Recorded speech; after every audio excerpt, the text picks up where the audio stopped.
بسم اللہ الرحمن الرحیم۔ السلام علیکم پیارے دوستو، کیا آپ کو پتہ ہے کہ بنی اسرائیل کے 70,000 ایسے انسان جن کو ایک دم سے موت کی نیند سلا دیا گیا، ان 70,000 انسانوں نے کون سا ایسا گناہ کیا تھا جس کی وجہ سے ان کو مردہ بنا دیا گیا؟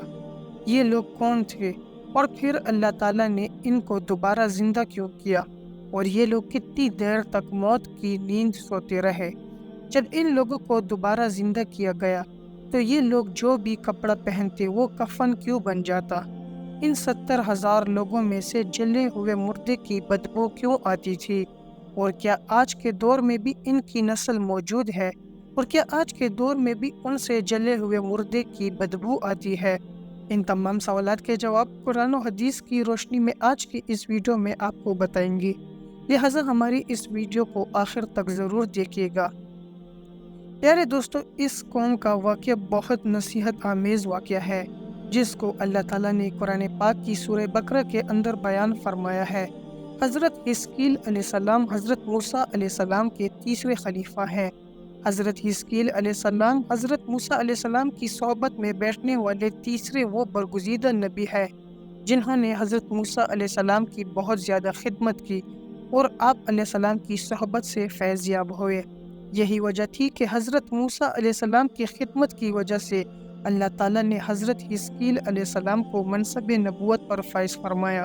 حضرت حزقیل علیہ السلام کا لقب ابن العجوز ہے اور آپ کو ذوالکفل بھی کہا جاتا ہے۔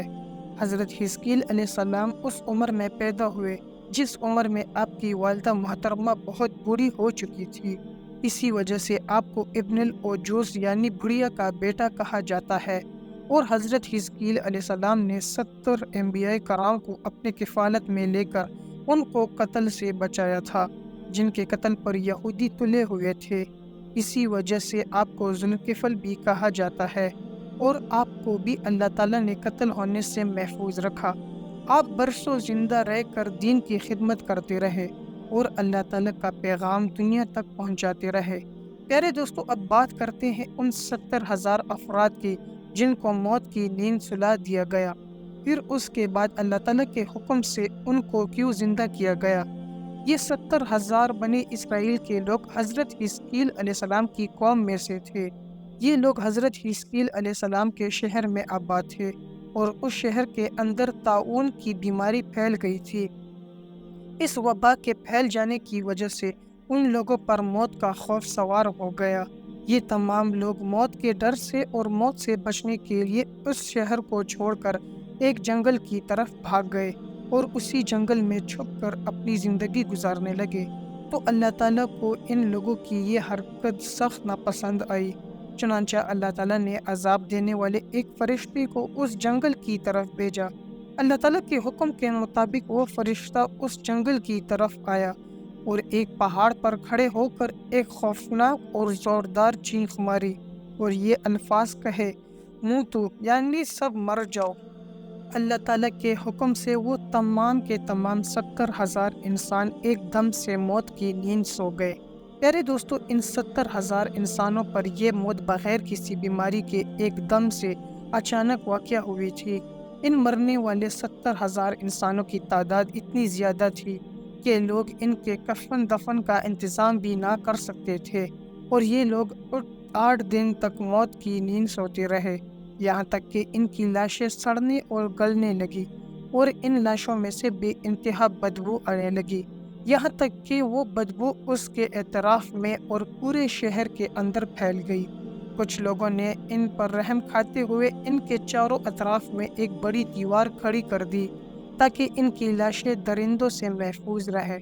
پیارے دوستو، یہ لوگ اسی طرح مردہ حالت میں پڑے تھے کہ ایک دن حضرت حزقیل علیہ السلام کا گزر اسی جنگل سے ہوا تو حضرت حزقیل علیہ السلام اپنی قوم کے 70,000 انسانوں کی اچانک موت کی وجہ سے بہت زیادہ غمگین اور رنجیدہ ہوئے اور بنا کفن اور اس حالت میں دیکھ کر حضرت حزقیل علیہ السلام کا دل بھر آیا۔ آپ غم کی وجہ سے رونے لگے اور اللہ تعالیٰ کی بارگاہ میں رو رو کر دعا کرنے لگے، یا رب العالمین، یہ میری قوم کے افراد تھے جو اپنی نادانی کی وجہ سے یہ غلطی کر بیٹھے۔ کہ موت کے ڈر سے شہر کو چھوڑ کر جنگل میں آ گئے۔ یہ سب لوگ میرے شہر کے باشندے ہیں، مجھے ان لوگوں سے بہت زیادہ محبت تھی اور یہ لوگ میرے دکھ سکھ میں شریک تھے۔ افسوس کہ میری قوم کے لوگ ہلاک ہو گئے اور میں بالکل اکیلا رہ گیا۔ یا رب العالمین، یہ وہی قوم تھی جو تیری حمد و ثنا کرتی تھی اور تیری توحید کا اعلان کرتی تھی اور تیری کبریائی کا خطبہ پڑھتی تھی۔ آپ اسی طرح رو رو کر اللہ تعالیٰ کی بارگاہ میں دعا کر رہے تھے کہ اچانک اللہ تعالیٰ کی طرف سے وحی نازل ہو گئی۔ اے حزقیل علیہ السلام، آپ ان بکھری ہوئی ہڈیوں سے فرما دیجئے کہ اے ہڈیوں، بے شک اللہ تعالیٰ تمہیں حکم فرماتا ہے کہ تم اکٹھا ہو جاؤ۔ اللہ تعالیٰ کا یہ حکم سن کر تمام ہڈیاں اکٹھا ہونا شروع ہو گئی اور تمام ہڈیاں جمع ہو کر ہر آدمی کا ڈھانچہ تیار ہو گیا۔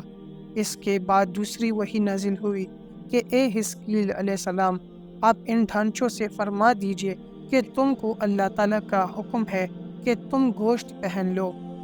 اللہ تعالیٰ کا یہ حکم سنتے ہی تمام ہڈیوں پر گوشت چڑھ گیا۔ پھر اس کے بعد تیسری وحی نازل ہوئی جس کے اندر اللہ تعالیٰ نے حکم ارشاد فرمایا کہ اے حزقیل علیہ السلام، آپ ان مردوں سے کہہ دیجئے کہ اللہ تعالیٰ کے حکم سے اٹھ کھڑے ہو۔ حضرت حزقیل علیہ السلام نے اللہ تعالیٰ کا یہ حکم پاتے ہی ان ہڈیوں کو یہ حکم دیا کہ اللہ تعالیٰ کے حکم سے اٹھ کھڑے ہو جاؤ۔ حضرت حزقیل علیہ السلام کا یہ حکم پاتے ہی تمام کے تمام 70,000 مردے یہ پڑھتے ہوئے اٹھ کھڑے ہوئے، سبحانک اللہم و بحمدک لا الہ الا انت۔